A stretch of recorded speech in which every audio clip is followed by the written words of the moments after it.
Hey, here you go. Here we go, folks. Gotta love this. Marvel Treasury Edition Savage Fists of Kung Fu, #1 from 1975. I was 12 years old back in 75. I think the Marvel Treasure Edition started out around 1973 or 74. Fantastic Four was the first one that came out. Then you had Spider Man and the Hulk, the Avengers, Defenders, and God knows Thor and Conan and 2001: Space Odyssey, Captain America Bicentennial Annual, etc., etc., etc. This is an unusual book. This is one I've passed up in my youth. I've seen several of these at convenience stores and drugstores throughout my time period. God knows Marvel's published so many of these dang things. Usually it's a collection. So we'll get into this. Now, this is the original printing, obviously. Contents you have, of course, Shang-Chi and his glory. Then you have Iron Fist and Sons of the Tiger. Now, Sons of the Tiger consists of 3 martial artists.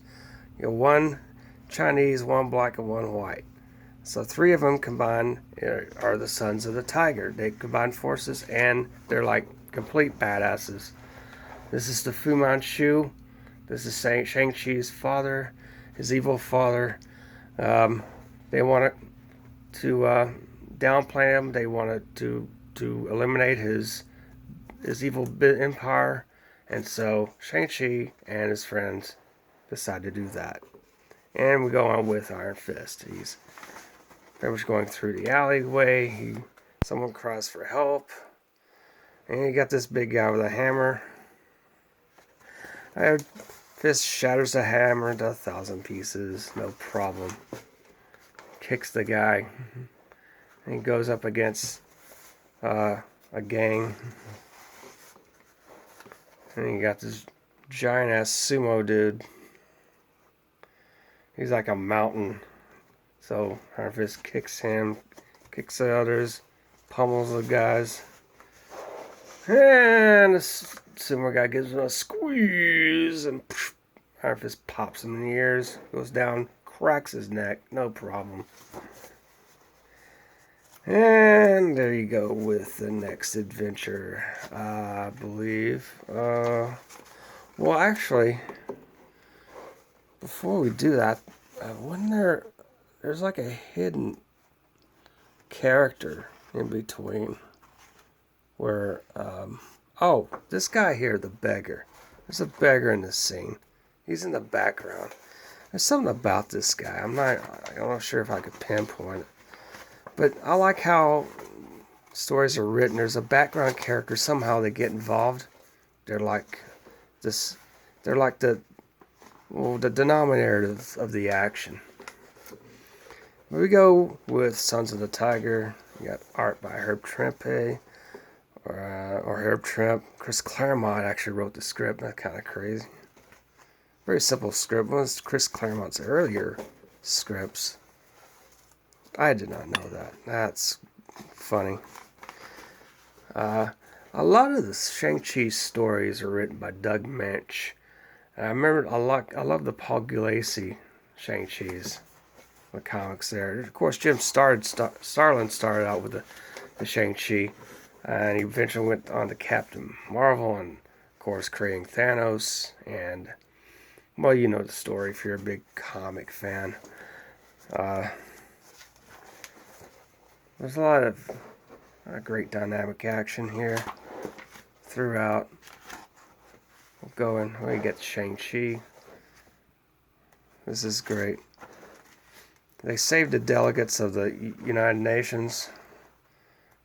And so, as requested by Fu Manchu, he claims that the West have arrested a lot of the Chinese UN delegates for some kind of wrongdoing, and in response, they're kidnapping the U.S. UN representatives, delegates, both Chinese and American. But they decided to save their lives, let's say. Shang-Chi going at it. Great stuff. Good thing about Marvel Treasury editions, I don't really have to zoom the camera in that much, really. Pretty much see it all right here.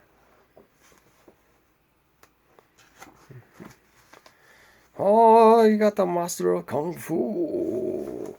Now, this Alan Weiss, man. Oh, wow. Look at that. I love how that's done. How great rendition. There you go. At it. Beating the crap out of these guys. There's one big dude. He says, "Oh, you got good ears, Shang-Chi. Good moves. But I got power." Shang-Chi is raised up, kicks the crap out of this guy. Falls like a ton of bricks. Don't mess with Shang-Chi. Not a good idea. I like Alan Weiss. He's a very underrated artist at Marvel back in the 70s and 80s. I think Alan Weiss has drawn some Swamp Thing for DC. I think before Alan Moore came on board. But this is really some great work. Really, really digging it. Enjoying it. Wow. So everyone decides to attack this guy. Well, good luck. You're gonna get creamed.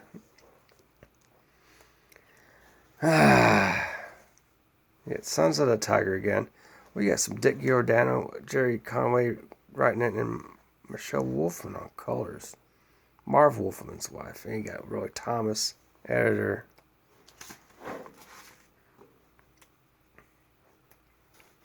Sometimes Dick Giordano goes to Marvel, and then he's mainly DC guy, but every so often you see his work in a Marvel book in the 70s. It's good stuff. Whoa. This is very action-packed, very glorious action.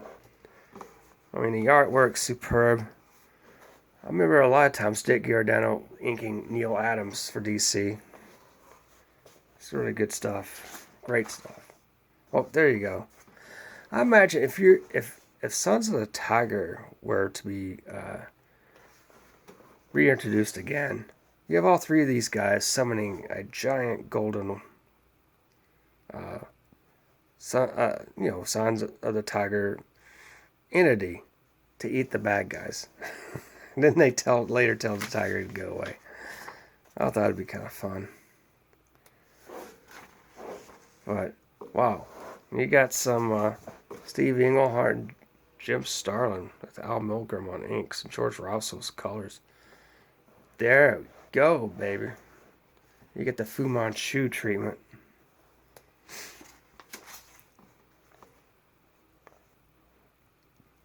A lot of good Starlin early work here. This may be the same time he was working on Warlock, I'm not sure. But wow, very dynamic.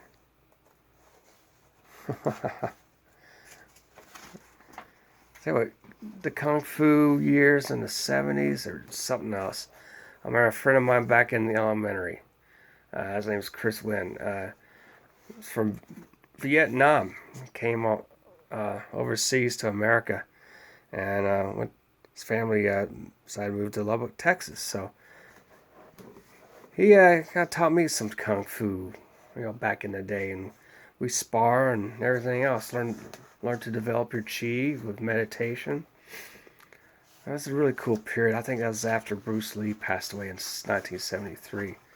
But I remember a lot of the Kung Fu movies are fantastic.